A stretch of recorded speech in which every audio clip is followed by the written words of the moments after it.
and I sound a little bit romantic, but I am romantic. But I also believe in violence, and I'm pretty realistic about most things in life. But that this was one of the most magnificent love stories I think I have ever seen.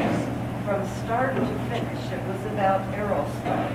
It was about a man who loved a woman, black, and I don't think that color has anything to do with it. Love is love. And from start to finish, here were a couple who loved each other, that were separated by someone else violently. They still wanted each other. They thought they'd never be together again. But through divine providence, I will say, here was a man who was interjected into the life of the man who loved the woman and gave him an opportunity as the knight in shining armor to continue on the pursuit of his woman. And again, that doesn't have anything to do with color. But that was the whole, to me, the whole thread throughout the movie. And the other aspect of love that came in was the German man who watched the slave being torn apart by dogs. And the way his love was depicted as being hurt by seeing this happen, and then hearing the story on the plantation of how there was a blade at the throat of the previous plantation owner many days by a slave who could easily have cut his throat, but didn't. And then we saw the flashbacks in the movie to the man being torn apart by the dogs. And I believe that was a transition, telling us a transition in the heart of man, who then realized the violence, and he had an opportunity to do what the slave did not do, and that was shooting dead in the heart, just shot him dead.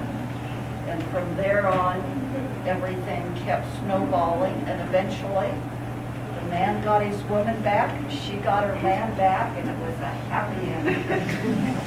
I loved it. That was wonderful. And I want you to know, because people said you're doing this on Valentine's Day, yes. I am vindicated. Thank you very much. My timing could have been better, and you expressed it better than I ever could have. And happy Valentine's Day to all of you. And may you find someone who's that loyal.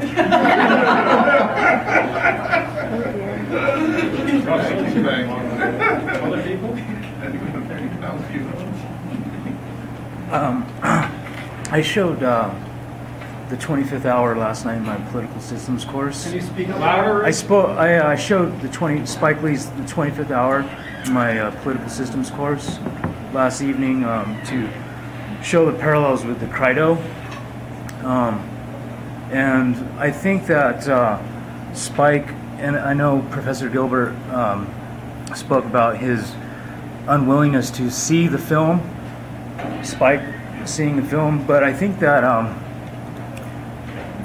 he actually had Tarantino do a cameo in Girl 6, if we recall, and Aaron Copland did the score. He had Aaron Copland's score in He Got Game, and I don't know, I was wondering if you guys could try and put a finger on maybe where it seems like there's a strained relationship there, because at one time they were friends, and I think Spike goes back to Jackie Brown and the use of the N-word, and I know that in Pulp Fiction, which I think is a good film, there's usage of gook multiple times, which is offensive to me, so I was just wondering if you could comment on that. Are you saying the strained relationship between Tarantino between Spike and I spoke with Spike when he was at Metro and when he was here for Obama's convention. I saw him in Cherry Creek, and I asked him, I said, "Did you read the Credo?" And he just smiled at me. You know, he went to Morehouse, and I think he's a smart guy, and I put he and Woody Allen up at the top as far as filmmakers. Of course, nobody, certainly I do not know the inside story of this thing, but just from looking at the relationship, and you're right about that ground, that was 1997, right? But more than that, I think when I look at Spike Lee's work, which is very good in its own way, but I think his thinking is still kind of framed in a black nationalist, and if you want to use the term, essentialist way. And I understand it at a level of feeling and identification, because nationalism is in a way, without getting into the subtle politics of it, as a visceral response, just like violence as a visceral response to oppression, is in a way quite natural, because you don't identify with the whites. You're inclined to identify with other blacks. Of course, that leaves aside the issue of what's black proletariat in the ghetto has in common with Condi Rice, other than skin color. So this kind of essentialism, I think, can mislead us. There may be other personal issues, but intellectually, this I identify as a major issue of life.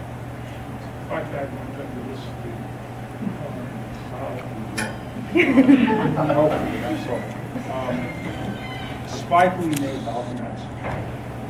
Spike Lee is a leading filmmaker, politically, a film about revolution. And it might very well, there are actually films in which he has some sympathy for the white folks, and that's what he simply nationalism. And I would just say about him, it would be natural for Hollywood to put some money into Spike Lee movies. Now, if you ask why they didn't put the money into it, the answer is Spike Lee is black. Tarantino made this movie about Django and Black Revolt because he's white. I mean, there's some other things to it, but that's a lot of the story.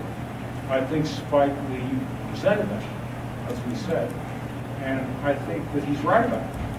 I think that it is an aspect of racism. It goes into the way that, just like, by the way, Django lives to shoot because this white guy from Germany who doesn't like slavery comes in, blows the guys away, so it's the bounty hunter. There's this fantasy about bounty hunting. Try shooting somebody in front of a mob in southern Germany or western town, and see whether if you have a legal warrant for it, you shoot the sheriff. You'll get out once, not repeatedly, right? I'm just saying the whole story has a certain comical aspect, right? Spike Lee would have been inclined to make a less comical story, and that would have been a better story, and that isn't America now. It might be America if you change America enough, but you know, that's more about the future. I was thinking, just because in Django and also Pulp Fiction are Tarantino films where they do use a lot of racial slurs, particularly. But what I often think is, and this is, I don't know this for sure, but this is my judgment on Tarantino from what I can tell from him. Whenever a character uses racial terms, particularly I'm thinking of the Christopher Walken scene using the G word, that like they are actually characters you're not supposed to like.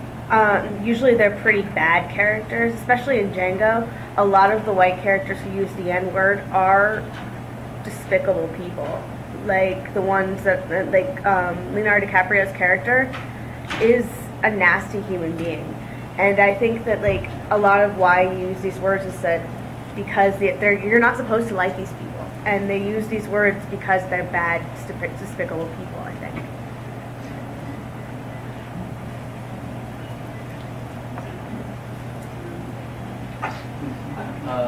Just show out. So I work at movie theaters, so I've had the opportunity to see films several times.